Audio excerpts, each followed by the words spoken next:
ভাইরে ভাই, Sri Lankan cricket team এইটা কি করলো? নিউজিল্যান্ডের কাছে গুরুত্বপূর্ণ ম্যাচে 61 রানে হাইরা গেল। মানে বিশ্বকাপের সুপার এইটের আজকে ছিল একটা গুরুত্বপূর্ণ ম্যাচ। সেই ম্যাচে 61 রানে শ্রীলঙ্কা নিউজিল্যান্ডের কাছে হারলো তো হারলো, সেই সাথে নিজেদের তো স্বপ্ন শেষ করলো বিশ্বকাপের, সেই সাথে পাকিস্তানেরও স্বপ্ন শেষ করে দিল। মানে পাকিস্তানেরও স্বপ্ন শেষ করে দিল। পাকিস্তান ভাবছিল যেহেতু শ্রীলঙ্কার মাটিতে খেলা, শ্রীলঙ্কা হয়তো নিউজিল্যান্ডের বিপক্ষে জিতবে এবং ইংল্যান্ডও নিউজিল্যান্ডের বিপক্ষে জিতবে, তারপর পাকিস্তান শ্রীলঙ্কাকে হারিয়ে তারা বিশ্বকাপের সেমিফাইনালে উঠে যাবে। কিন্তু এটা শ্রীলঙ্কা কী করলো ভাই?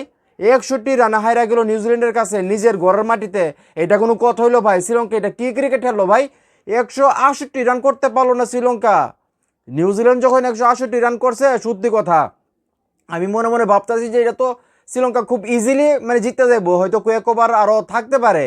সেই জায়গার মধ্যে শ্রীলঙ্কা 107 রান করছে 20 ওভারে, 8 উইকেট গেছে গা। আরে ভাই, এটা মানে কি করলো শ্রীলঙ্কা? নিজেদের তো বিশ্বকাপের স্বপ্ন শেষ করলোই করলো, সাথে পাকিস্তানটাও লুয়ে ডুবলো। আজকে যদি শ্রীলঙ্কা কোনোভাবে জিততে যাইতো তাহলে কিন্তু পাকিস্তানের একটা সুযোগ থাকতো। পাকিস্তান যদি কোনোভাবে শ্রীলঙ্কাকে হারা দিতে পারতো তাহলে কিন্তু পাকিস্তান টি-20 বিশ্বকাপের সেমিফাইনালে উঠতে পারতো। এবং পাকিস্তান ক্রিকেট দলের পাশাপাশি পাকিস্তানের যে সাপোর্টাররা আছে তারা কিন্তু আজকে মন প্রাণ উজাড় কইরা দোয়া করছে যে শ্রীলঙ্কা আজকে ম্যাচটা জিতুক, নিউজিল্যান্ড আজকে হারুক। কিন্তু নিউজিল্যান্ড 168 রান করছে মাত্র, সেই রানটা শ্রীলঙ্কা করতে পারলো না। 107 রানে অল উইকেট হয়ে গেল নিজেদের ঘরের মাটিতে। এটা কোনো কথা ভাই? এটা কোনো কথা হইলো? এখন এই মুহূর্তে যারা আমার এই ভিডিও দেখতেছেন, আপনারা কি স্বপ্নও ভাবছিলেন যে নিউজিল্যান্ড শ্রীলঙ্কাকে মানে এত অল্প রানের ভিতরে প্যাকেট করে লাইব? হ্যাঁ, আপনারা ভাবছিলেন? সত্যি করে এখন কমেন্ট করে জানান ভাই। মানে পাকিস্তানের শেষ, টি-20 বিশ্বকাপে সেমিফাইনালের পাকিস্তানের স্বপ্ন শেষ। এখন জাস্ট একটা ফর্মালিটি ম্যাচ, শ্রীলঙ্কার সঙ্গে খেলবো, হারলে হারবো, জিতলে নাই।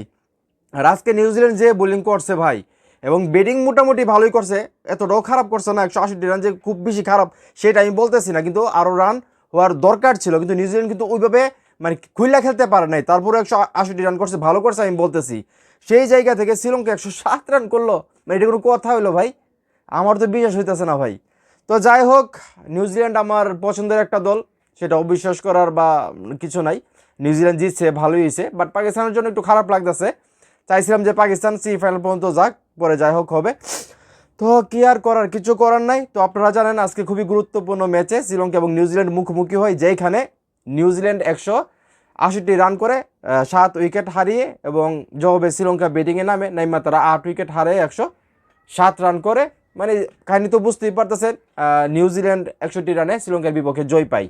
এবং আমি আবারও বলতে চাই আপনাদেরকে যে শ্রীলঙ্কার স্বপ্ন তো শ্রীলঙ্কা শেষ করলোই, সেই সাথে পাকিস্তানেরও বিশ্বকাপের স্বপ্ন শেষ করে দিল। তো এখন এই মুহূর্তে যারা আমার এই ভিডিও দেখতেছেন, আর কি কোনো সমীকরণ আছে শ্রীলঙ্কা বা পাকিস্তান আসলে সেমিফাইনাল খেলার এই বিশ্বকাপে? আমার কাছে তো কোনো সমীকরণ আর নাই ভাই।